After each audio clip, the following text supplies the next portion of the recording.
The windows above, Isaiah 24:18. What are the windows above? The word used for windows in Isaiah is aruba. And it's like Arubah. This word, without a qualifier or amplifier, means a window in a wall or skylight.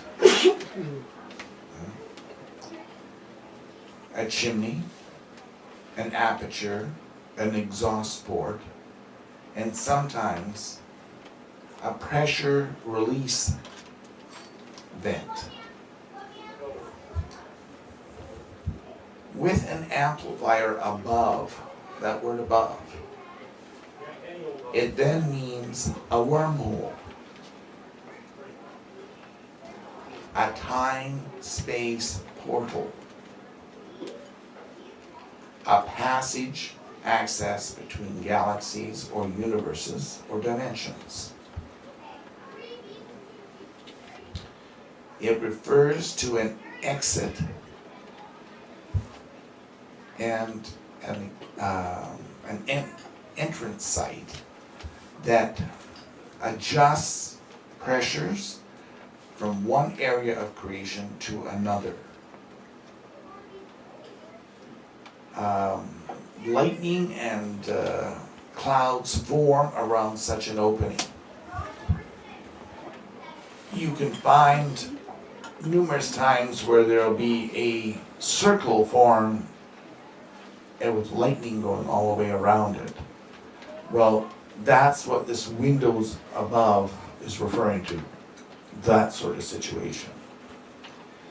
And there's lots of documentations of these things opening and closing.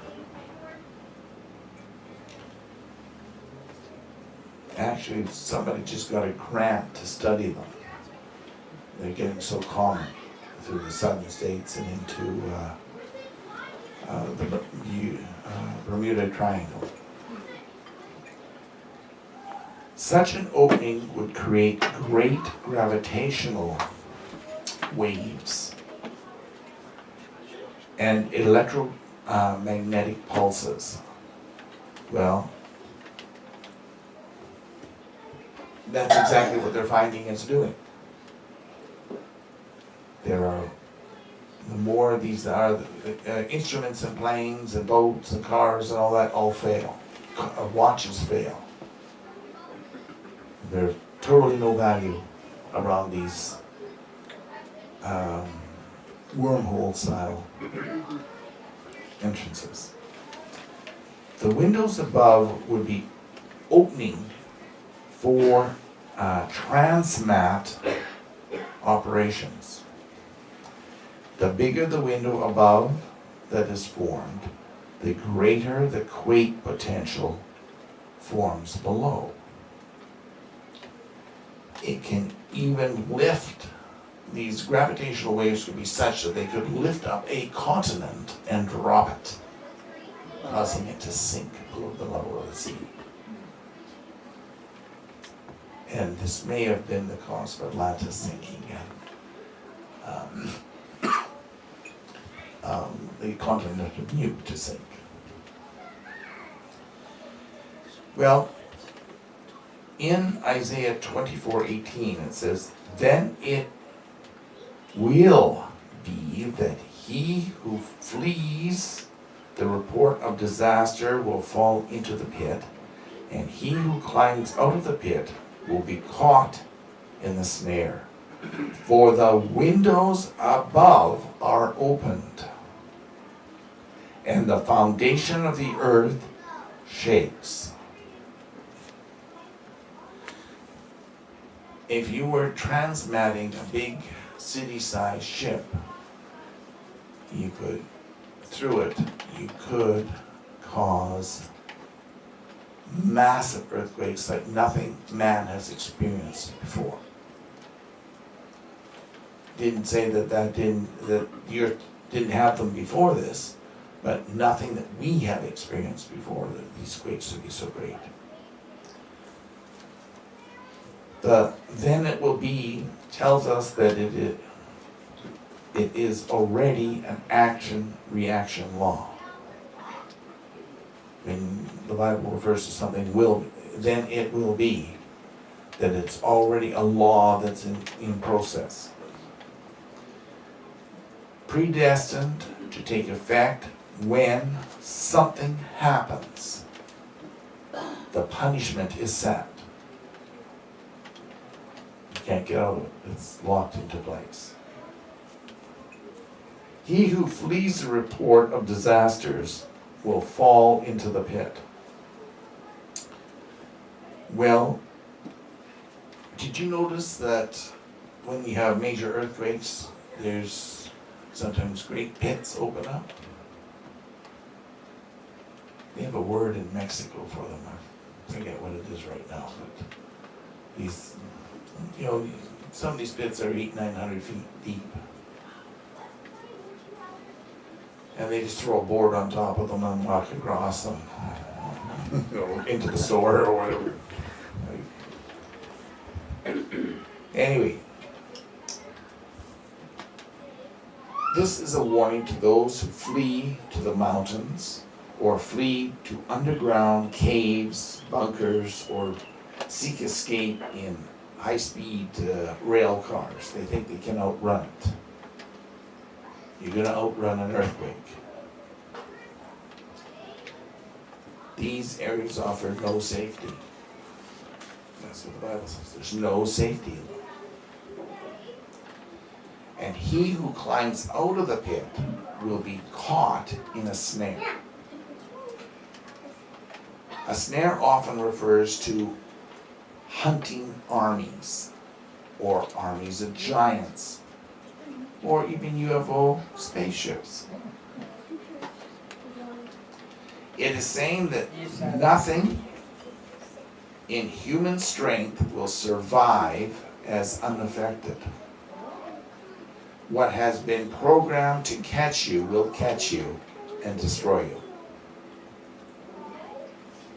For the windows above are, shall we say, opened. These windows are wormholes formed across the galaxy and universe. You can take any place in the galaxy, any place in the universe. And there is no way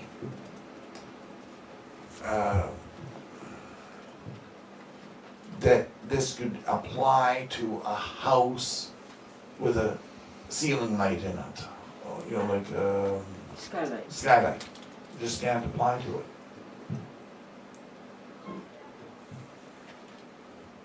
When does the skylight cause you to fall into a pit?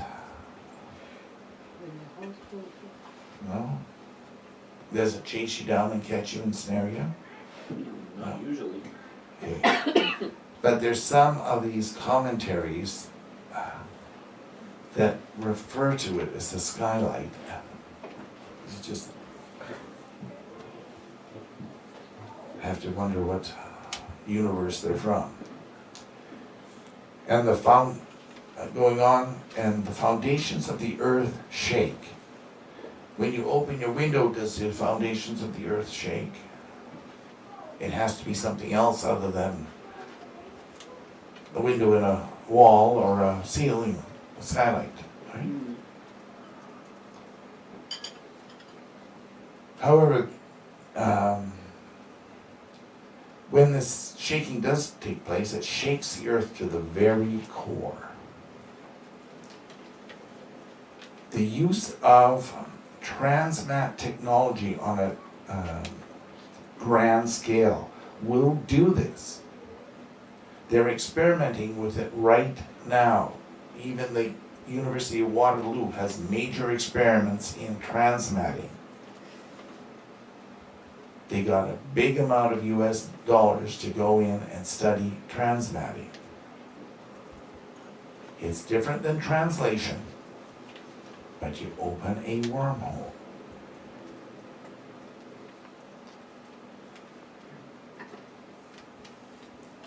we know that in the past, there was a time when technology was way more advanced than what we have. And they could open up these wormholes at will.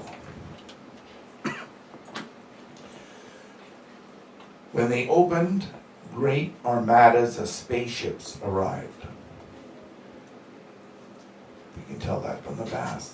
Historical records show that. Ancient legends have referred to city ships or galaxy war cruisers that it would take a man 8 days to walk around its circumference from the outside. 8 days. Such a wormhole opening would create gravitational waves strong enough to rip the continents out of place. You have to understand that. To move one of these ships through would create a gravitational wave strong enough to move a continent out of place. Again, we see this understanding confirmed in verse 19 and 20. The earth is so broken asunder, the earth is split through, the earth is shaken violently. Does that sound like somebody opening a window in a house? And yet they claim that's what happens in these commentaries. You know, you just wonder what they're smoking. In verse 20, the earth reels to and fro like a drunkard, and it totters like a shack, you know, that's in the wind, back and forth. So violent are these gravitational waves as the openings of the wormholes that some continents sink, or parts of them, and they never rise again. When many small, these smaller windows are opened at the same time from different quadrants of the earth, they can cause this effect also, where that just causes one disaster line after another.